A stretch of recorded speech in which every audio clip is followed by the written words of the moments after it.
casserole today, so we've got half an onion here. It says small, but half a sort of medium onion. And we're just going to take the skin off and cut up the lines like we normally do, and then cut across the way into small pieces. So we're looking for quite tiny pieces for this recipe. And then we've got a pepper here, doesn't matter what colour, so 1/4 of a pepper, and we're going to cut it into thin slices and then cut it across the way. I'm cutting it into sort of 3 bits, they're a wee bit bigger. Depends what what size you want to make them. I'm going to peel this carrot. I've taken the ends off it. It's looking a bit scabby on the outside, so I'm going to take the peel off. Normally I wouldn't bother because lots of the nutrients are underneath the skin. If you take the skin off, then you will take some of those nutrients away, so usually just give it a wash. I'm going to cut this one. It's quite a skinny one, so I'm going to cut it into really thin slices, circles. If you've got a bigger carrot, like a fatter carrot, then you might cut those circles in half. Carrots are quite a hard vegetable and they take a wee bit of time to cook. Next we've got some courgette. This has been in the freezer if you think it looks a bit funny.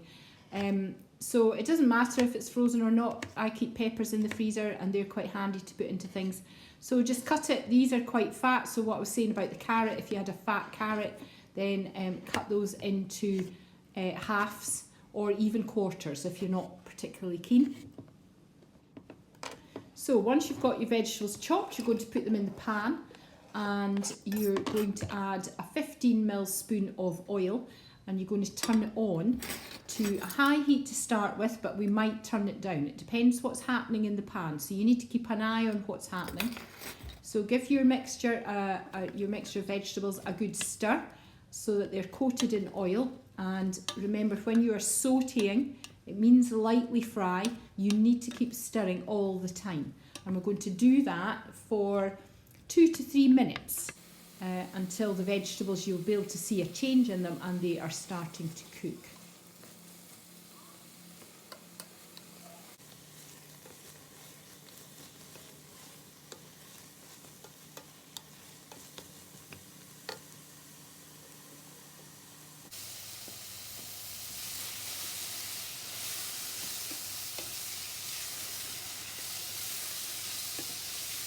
Once they've had their 3 minutes, you're going to add some chilli powder. Now it's only half a teaspoon, and I'm going to add today a little bit of smoked paprika, which has got quite a nice smoky taste, which kind of goes well with this tomatoey mixture. You don't have to add that. You don't have to add the chilli powder if you really don't want to, but the amount in this recipe is not a lot, so it's just something to give it a little bit of flavour. And you're going to saute that just for another 2 minutes. Okay, so again, we have not got any liquid in. You need to keep an eye on. Mine's starting to go a little bit brown on the bottom, so I've turned it down a little bit. So another couple of minutes, and then you can get the other ingredients in.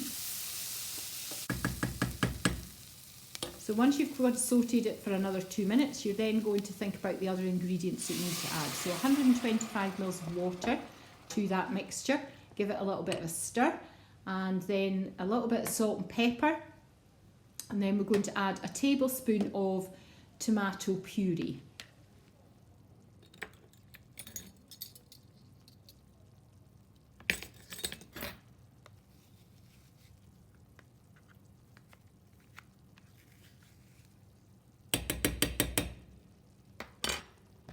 The next thing is your tinned tomatoes.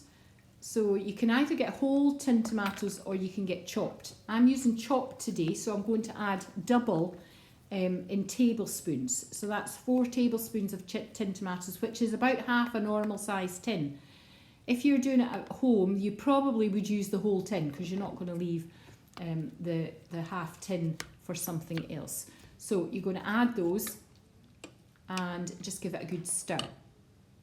And we're going to turn it up so that it's boiling, so you'll see big bubbles, and then we're going to turn it down so it's simmering, so you'll see small bubbles, and then you're going to put the lid on and you're going to leave it to simmer for 10 minutes. Okay. By putting the lid on, it stops quite a lot of the water evaporating, so it's a good idea to do that.